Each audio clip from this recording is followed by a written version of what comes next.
Book of Heaven Volume 3, by the servant of God Luisa Piccarreta, Little Daughter of the Divine Will. Page 23-28. December 25, 1899, Jesus wants a continuous attitude of sacrifice in the soul.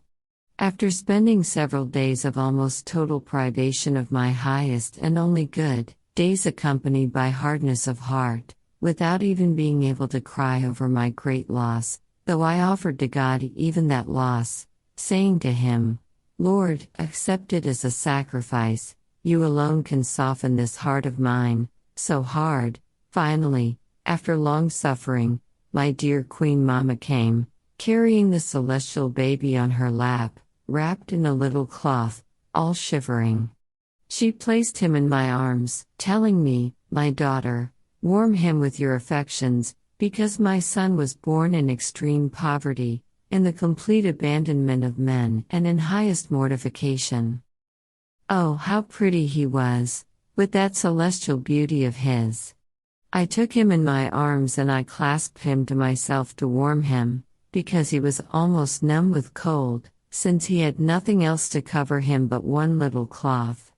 After I warmed him as much as I could, my tender little baby, moving his purple lips, told me, Do you promise me always to be victim for love of me, just as I am for love of you? And I, yes, my little treasure, I promise you. And he, I am not content with the word, I want an oath, and also an underwriting with your blood. And I, if obedience wants it, I will do it. He seemed to be all content and added, From the moment I was born, I always kept my heart offered in sacrifice, to glorify the Father, for the conversion of sinners, and for the people who surrounded me, and who were my most faithful companions in my pains. In the same way, I want your heart to be in this continuous attitude, offered in spirit of sacrifice for these three purposes. While he was saying this, the Queen Mama wanted the baby in order to nourish him with her most sweet milk. I gave him back to her, and she uncovered her breast to place it in the mouth of her divine baby, and I, clever, wanting to make a joke, placed my mouth to suckle. I drew a few drops, and in the act in which I was doing this, they disappeared from me, leaving me content and discontent. May everything be for the glory of God, and to the confusion of this miserable sinner. December 27, 1899, Charity must be like a mantle that covers one's actions. He continued to make himself seen like shadow and flash.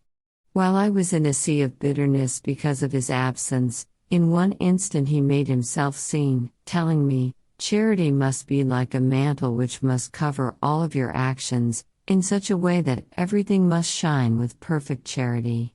What is the meaning of your being displeased when you do not suffer?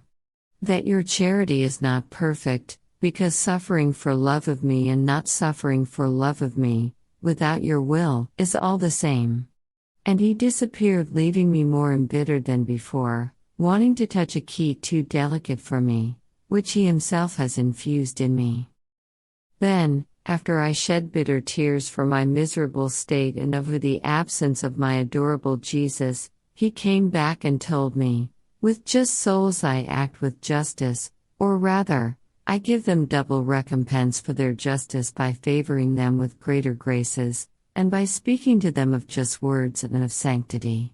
However, I found myself so confused and bad, that I did not dare to utter a single word, rather, I continued to shed tears over my misery. And Jesus, wanting to infuse trust in me, placed his hand under my head in order to lift it, because it could not hold itself up, and he added, Do not fear, I am the shield of the tribulated. And he disappeared. December 30, 1899, Effects of Humiliation and of Mortification. This morning I saw my adorable Jesus for just a little, and since obedience had told me to pray for a certain person, when Jesus came I commended her to him, and he said to me, Humiliation must not only be accepted, but also loved, so much so, as to chew it like food. And just as when a food is bitter, the more one chews it, the more he feels the bitterness. In the same way, humiliation, when it is well chewed, gives rise to mortification. And these, that is, humiliation and mortification, are two most powerful means in order to get out of certain hitches and obtain those graces which are needed. While it seems to be noxious to the human nature, just like the bitter food which seems to do harm rather than good, so with humility and mortification. But it is not so.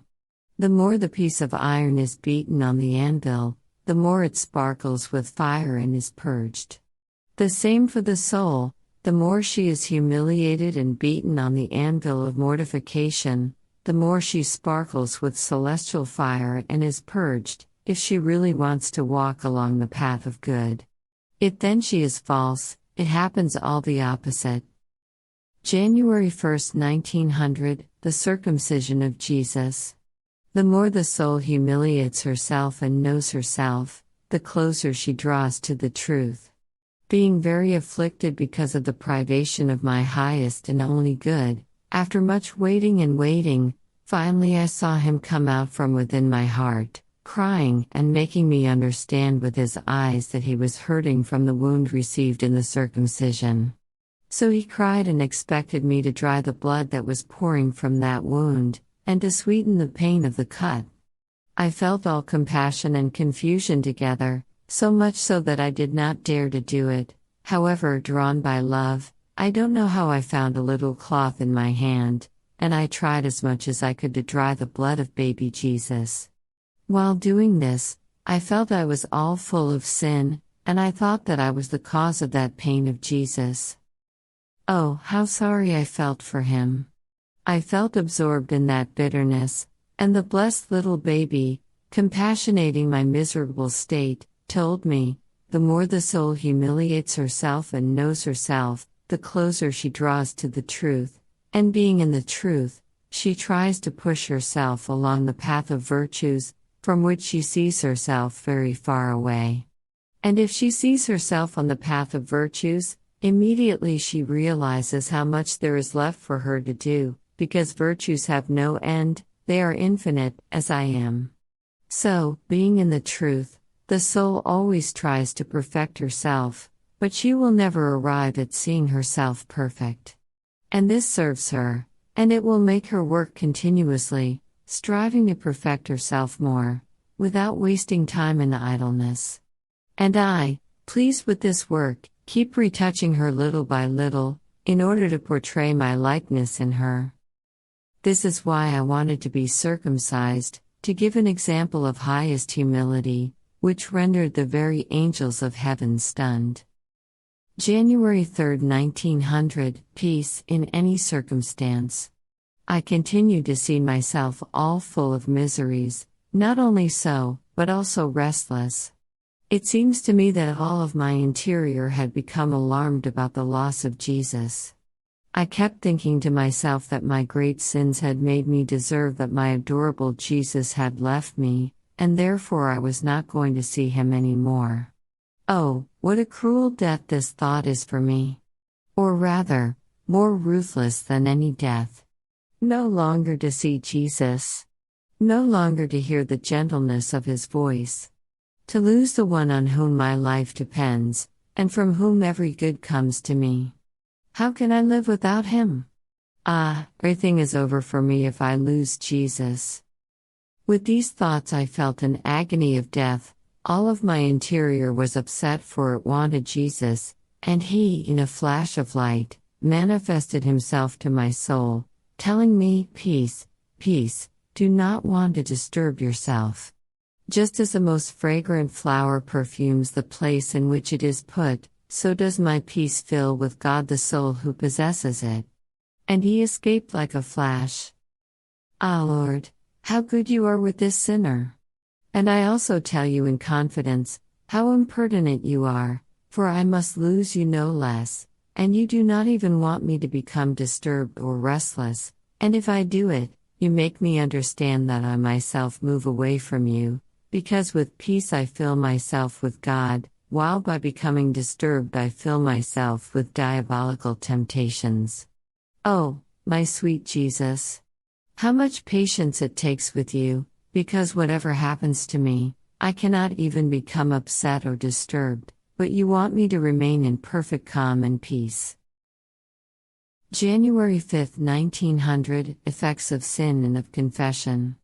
As I was in my usual state, I felt I was going outside of myself, and I found my adorable Jesus, but, oh, how full of sins I saw myself before his presence. In my interior I felt a strong desire to make my confession to our Lord, and so, turning to him, I began to tell my sins, and Jesus was listening to me.